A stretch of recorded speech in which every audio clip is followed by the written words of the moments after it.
বন্ধুরা, আপনারা যদি রোহিত শর্মাকে সেরা খেলোয়াড় ও ক্যাপ্টেন মনে করে থাকেন তাহলে আজকের ভিডিওতে অবশ্যই একটি লাইক করে দিন। বন্ধুরা, শ্রীলঙ্কার বিপক্ষে প্রথম টি-20 ম্যাচ জিতে ক্যাপ্টেন সূর্যকুমার যাদব কেঁদে ফেলে। তারপর তিনি তার বায়ানে প্রাক্তন ক্যাপ্টেন রোহিত শর্মাকে নিয়ে এমন কিছু বলল, শোনার পর পুরো ভারতবাসী অবাক হয়ে গিয়েছে। শ্রীলঙ্কার বিপক্ষে সদ্য ক্যাপ্টেন্সি পাওয়া সূর্যকুমার যাদব প্রাক্তন ক্যাপ্টেন রোহিত শর্মাকে নিয়ে কি বলেছে সেই মাথা খারাপ করা বায়ানের সম্পূর্ণ ভিডিও আপনাদের দেখাবো। তবে তার আগে আপনাদের কি মনে হয় রোহিত শর্মা ও মহেন্দ্র সিং ধোনির মধ্যে সব থেকে সেরা ক্যাপ্টেনকে নিচে কমেন্ট করে আমাদের জানাতে ভুলবেন না। টসে জিতে ভারতকে ব্যাটিংয়ে পাঠানোর কি কাল হলো শ্রীলঙ্কার। সূর্যকুমার যাদব ও ঋষভ পান্থরা ব্যাট হাতে রীতিমতো তাণ্ডব চালালো শ্রীলঙ্কার বোলারদের উপর। নির্ধারিত 20 ওভারে 7টি উইকেট হারিয়ে 213 রানের পাহাড় গড়েছে ভারত। অর্থাৎ শ্রীলঙ্কাকে জিততে হলে করতে হবে 214 রান। পাল্লে কেল্লাতে ব্যাটিংয়ে নেমে শুরুতেই ভয়ঙ্কর রূপ ধারণ করেছিল ভারতীয় দল। পাওয়ার প্লের প্রথম 6 ওভারে 74 রান তোলেন যশস্বী জয়সওয়াল ও শুভমান গিল।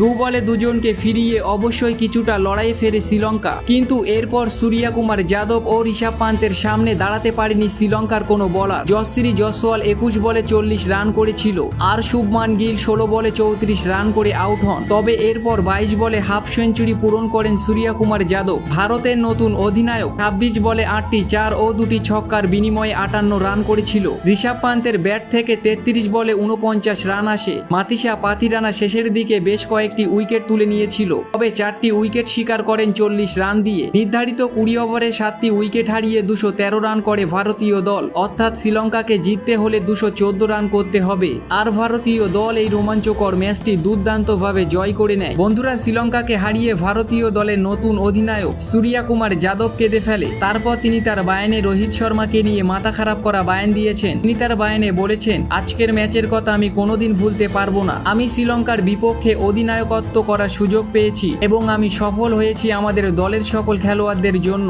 শ্রীলঙ্কাকে হারিয়ে আজ আমরা অনেক বেশি খুশি হয়েছি। এই সব কিছু করতে পেরেছি দলের প্রচেষ্টায়। আজকের ম্যাচে খুব সুন্দর পারফরমেন্স করেছে যশস্বী জয়সওয়াল, তাকে আমি আমার মন থেকে অভিনন্দন জানাই। শ্রীলঙ্কাকে হারানোর জন্য আমাদের দলের সকল খেলোয়াড়রা অসাধারণ লড়াই করেছে। আজ তাদেরকে হারানোর জন্য আমরা কঠিন পরিশ্রম করেছিলাম।